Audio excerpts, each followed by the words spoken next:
We want to say a special welcome to our web viewers. Thank you so much for clicking on this link as we continue our conversation with Dr. Ryan Harris, who is a clinical exercise and vascular physiologist at the MCG Georgia Prevention Institute and Department of Medicine, and also with Dr.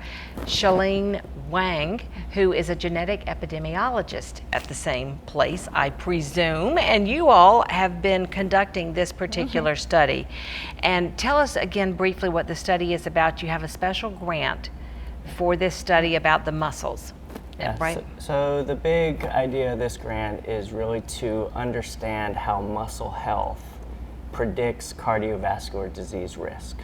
And we're using a special population in twins where we could control the genetic makeup and really focus on the physiological changes. Right, and you were saying that it's unique because it's twins, because that takes out some of the variables when you do studies. And so we know the twins, they have the identical twins have the same genetic background. The non-identical twins share half of their genetic background. And people's response to environmental factors are different. Like, you may eat a lot, you don't get obese.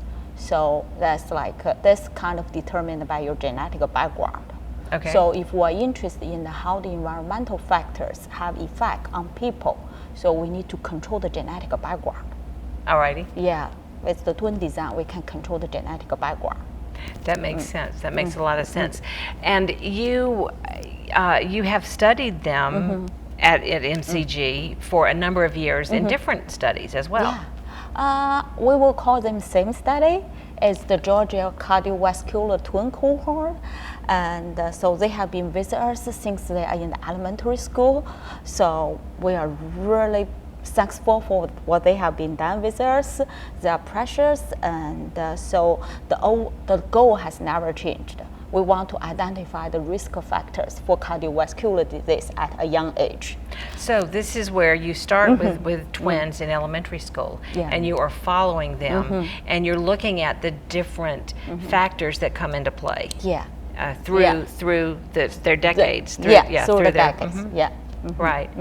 What are some of the differences that you might notice from? I would guess you'd notice, like, from when they are at home, when they're in a more controlled environment, as opposed to maybe when they go off to college, and then they may not have the same. Like parents that are controlling food or controlling socialization. Does that come into play? Yeah, things definitely. Like that? So that's why we ask the social contact between twins. You know, how often do they contact each other? Do they still live in the same roof?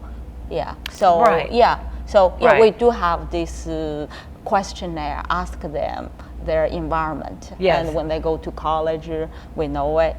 So that's kind of like the same nature nurture thing that you do with personality studies and other. Interesting. So the study for twins is an ongoing study, and you are looking for twins.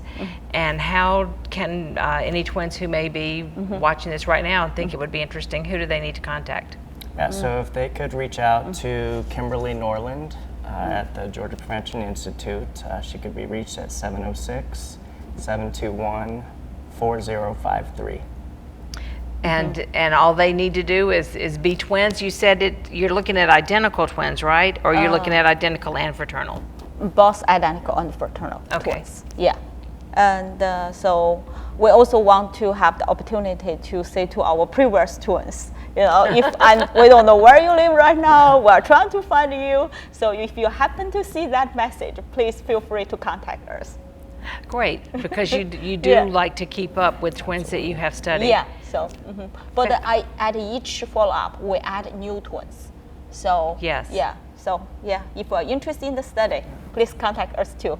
So I love it. That's great. Okay. Well, thank you both for being here today and for explaining more about the details of this study and the unique perspective that twins can help provide. All right. Thank you so much. Thank you for watching.